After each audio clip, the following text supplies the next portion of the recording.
Hello everyone, आंनि गोदान भिडिअ'खौ बरायनाय बावहरनाय थाबाय। आं मोनसे गोदान भिडिअ लाना फैलायबाय लोगोफोर। बे भिडिअ'आनो जाहैबाय गोखै गोखा संनाय। दिनै संक्रान्तिमोन नालाय, ओमफ्राय गोखै गोखा संनाय जादोंमोन। नोंथांमोना नायलांबाय थादो बे भिडिअ'खौ। मैगंखौ आइजों आंजों सायदोंमोन। लोगोफोर, आं मैगंखौ सायनानै लाखांखाबाय, दा सुनांसिगौ। आं बेखौ दाउ बेदरजों संगोन। नोंथांमोना नायलांबाय थादो। मैगंखौ सुबाय, मैगंखौ सुखांनायनि उनावनो बेदरखौबो सुबाय। बानलु बोरदोननि थेन्था गारगासिनो आङो। दा बानलुनि थेन्थाखौ गारखांबाय। नै लोगोफोर, दहाय बे गोखै गोखायाव मैगङाव बेखौ होनो बावदोंमोन। बेयो जाहैबाय बेखौ होनो बावदोंमोन। दा आं होसै, ओंखायनो बारा होआ, गांथाम थोसिगोन, बारा नाङा।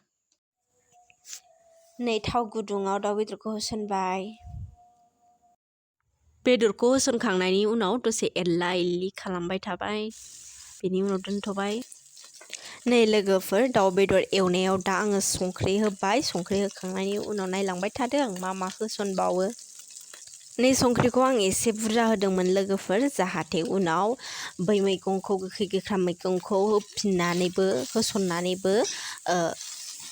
होफिननाङा, संख्रिखौ होफिननाङा। नाथाय उनाव साखिनानै नायबाय, एसे नांबावगौमोन। नांबावगौ जानायलाय होफिनबाय आं उनाव। हालदै होसनबाय। ओमफ्राय नै लोगोफोर, दा एवनाया जाबाय नालाय, नै गोखै गोखा मैगंखौ दाउ एवनायाव होसनदेरबाय।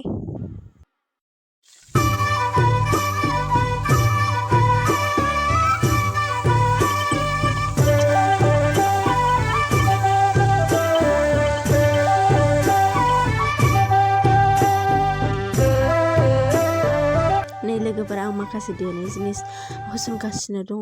बेयाव दङमोन मस्ला, बानलु, ओमफ्रायो मा दंबावोमोन, जिरा, गोबां दंमोन, लंबो दङमोन।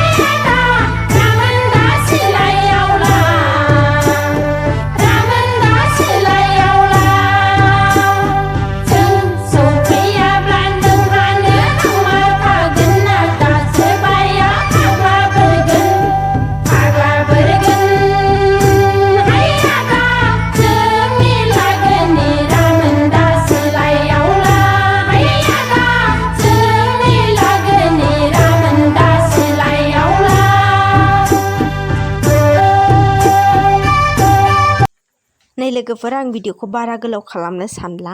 आंनि भिडिअआव नोंथांमोना माबाफोर गोरोन्थि नुदोंबा निमाहा होदो। नै दा आं साखिनो लादों लोगोफोर, बेखौथ' होबाय थाला। अननानै लाइक, शेयार, साबस्क्राइब खालामनानै होदो। बाय बाय, थेंक्स फर